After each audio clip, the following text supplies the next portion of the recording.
नारी के लिए सबसे बड़ा धन उसका पति ही है। इसलिए अपने पति रूपी धन को संभाल कर रखो। कितनी स्त्रियां गले के हार के लिए अपने पति का गला दबा देगी। कान के कुंडल नहीं मिले तो पति के कान नोच डालेगी। नाक की नथुनी नहीं मिल पाई तो पति की नाक दबा देगी, दम घुट जाएगी। अरे ये नथुनी और फूल और ये गले का हार, पांव की पायल, बिछिया और यहाँ ये अंगुली की अंगूठी, ये शोभा इसकी तभी तक है जब तक तुम्हारा पति तुम्हारे साथ में है। इसलिए गले में हार हो न हो, आपका पति साथ होना चाहिए। साड़ी साधारण हो लेकिन आपके पति का प्रेम असाधारण होना चाहिए। और राधे श्याम रामायण में एक चौपाई लिखी है, बड़ी अच्छी है। कुछ स्त्रियों का हाल बताया है। पति चाहे श्रम करते करते मर जाए या बीमार रहे, मर जाए या बीमार रहे, मर जाए या बीमार रहे, मर जाए या बीमार रहे।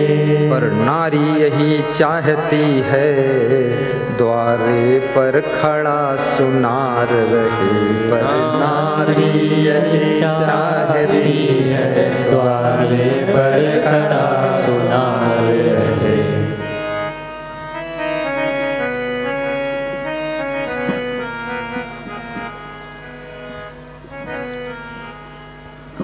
सुनार और सोना, देखिए रामायण सब कुछ सिखा देती है।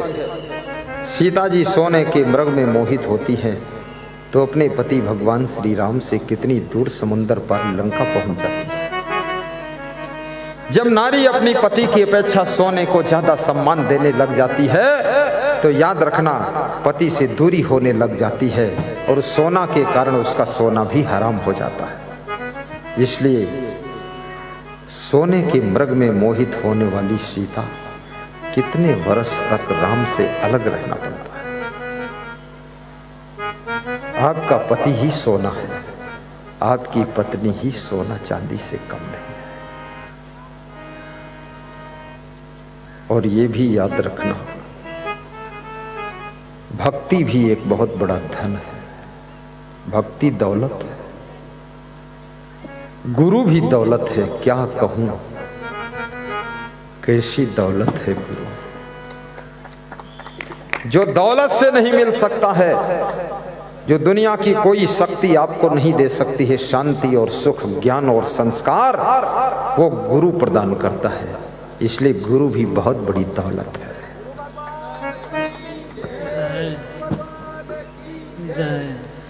क्या कहूँ कौन सी दौलत है गुरु। दिनेश गाँव। क्या कहूँ कौन सी दौलत है गुरु। धन्यवाद ओम प्रकाश, बहुत प्रेमी है।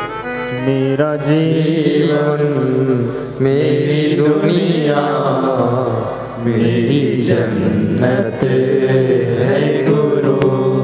मेरा जीवन मेरी दुनिया मेरी जन्नत है गुरु। क्या कहूँ गुरु कौन सी दौलत है गुरु।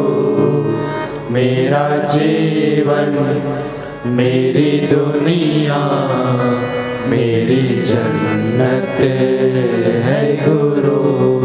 बनाया इसने जीवन सारा, बनाया इसने जीवन सारा। अंग अंग में इनका ही साया, अंग अंग में इनका ही साया।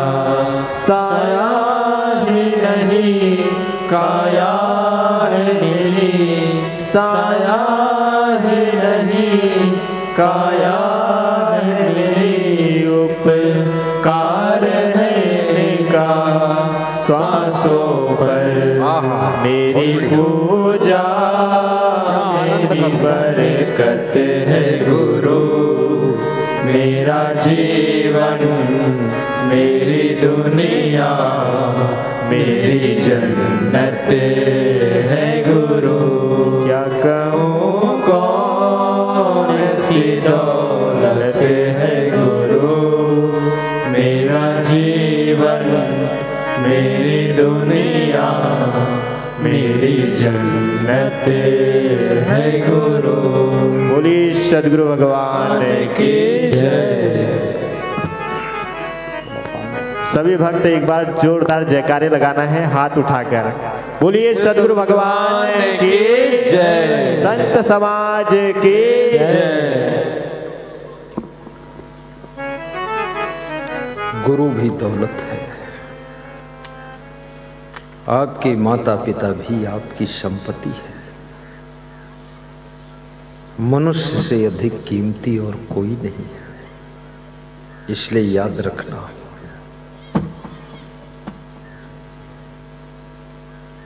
अपने माता पिता, बेटा बेटी, सास ससुर, पति पत्नी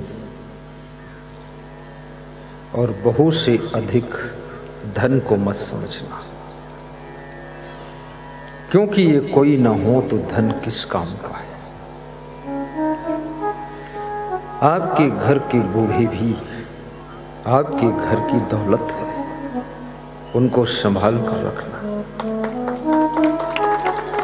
उनको प्रेम देना, उनका ख्याल रखना, उनको समय पर जलपान और भोजन देना, उनको भार मत समझना, ये मत सोचना ये कोई काम के नहीं, वे तुम्हारे घर में हैं, उनका भाग्य तुम्हारे साथ है। कभी बंटवारा होने लग जाए भाई भाई में, माता पिता को अपने हिस्से में ले लेना और कह देना कि माता पिता का हिस्सा नहीं चाहिए, केवल माता पिता ही चाहिए। और जिसके हिस्से में वो माता पिता रहेंगे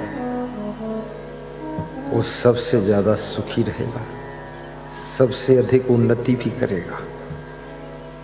और माता पिता को भी मैं बता देना चाहता हूं, जब आपके बच्चों में बंटवारा होने लग जाए तो समदृष्टि से बंटवारा कर देना। आपको अपने लिए जो भी रखना हो रख भी लेना और सभी बच्चों के यहाँ जाकर के भोजन करना। 10 दिन इसके यहाँ, 5 दिन उसके यहाँ, 2 दिन उसके यहाँ, मेहमान बनकर पकौड़ी खाते रहना, प्रेम से रहना और जिसके यहाँ जाना उसकी प्रशंसा करना। कभी बड़े बेटे के सामने छोटे बेटे की प्रशंसा मत करना, कभी छोटी बहू के सामने बड़ी बहू का गुणगान मत करना, अन्यथा रिएक्शन हो जाएगा। कभी भी अपनी बहू के सामने ये मत कहना कि मेरी माँ भोजन बहुत अच्छा बनाती थी, नहीं तो तुम्हारी पत्नी फिर चूल्हा फोड़ देगी। कभी मत बोलो। प्रशंसा भी किसके सामने किसकी करना चाहिए, इसका भी विवेक करना। कितने लोग ऐसे होते हैं जो दूसरों की प्रशंसा को सह नहीं पाते, दुख हो जाता है, अरे उनकी प्रशंसा करते और मेरी नहीं करते। और निंदा तो सोच समझ कर करना, क्योंकि निंदा जिसकी तुम करते हो उसका परिणाम जरूर वापस पहुंचाता है। प्रशंसा करोगे भले वो कुछ रिजल्ट दे न दे, लेकिन किसी की बुराई करोगे तो रिजल्ट जरूर देगा तुमको। इसलिए इस झंझट से बाहर हो जाओ।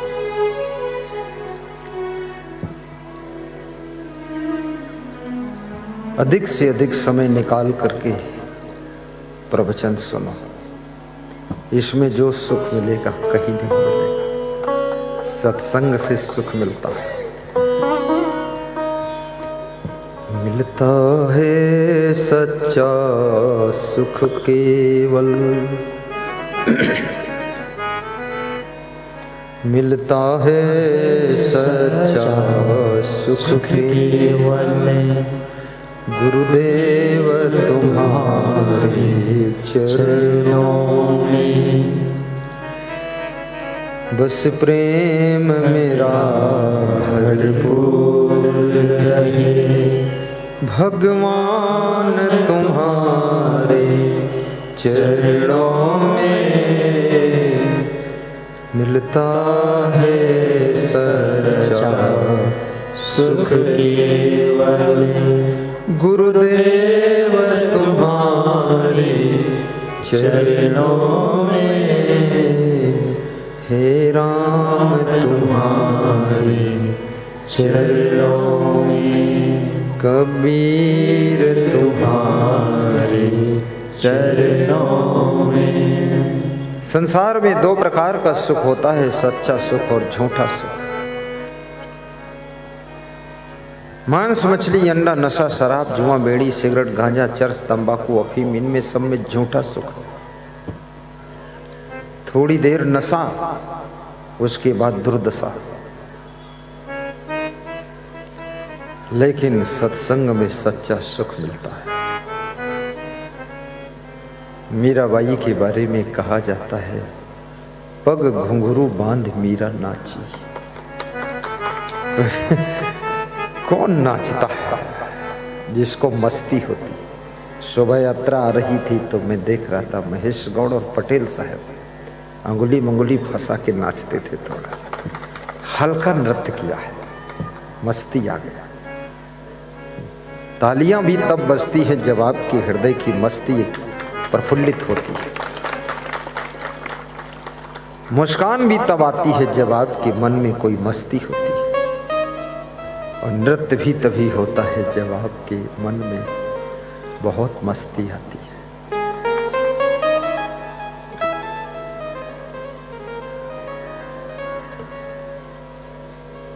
आपका जीवन, आपकी दुनिया, आपका परिवार हमेशा भक्ति की मस्ती में डूबा रहे।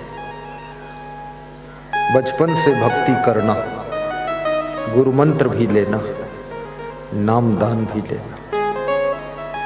बहुत से लोग समझते हैं नाम दान में बहुत कठिन नियम होंगे, कैसे पूरा करूंगा। बस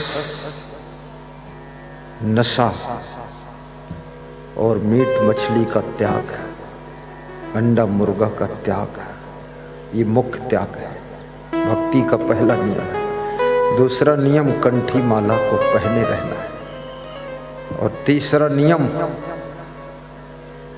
गुरु की मंत्र को सुबह शाम 7-7 बार जप करना। चौथा नियम सुबह शाम प्रातः बंदन, संध्या बंदन, आरती पूजन करना। पांचवा नियम उन्नति करना है, विकास करना है, गरीब नहीं रहना। अच्छा मकान बनाओ, अच्छी गाड़ी लाओ। छठा नियम गुरुदेव की वाणी का प्रचार प्रसार करो, जन जन तक पहुंचाओ। सातवां नियम साल में 1-2 बार गुरु जी का दर्शन भी करो।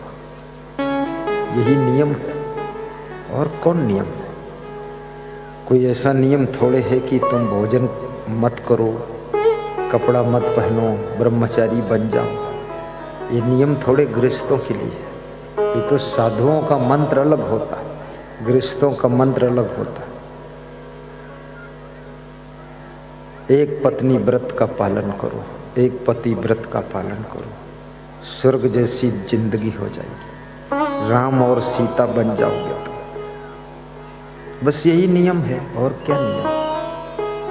और गुरु जो मंत्र देगा, बस जीवन धन्य हो गया। आज भी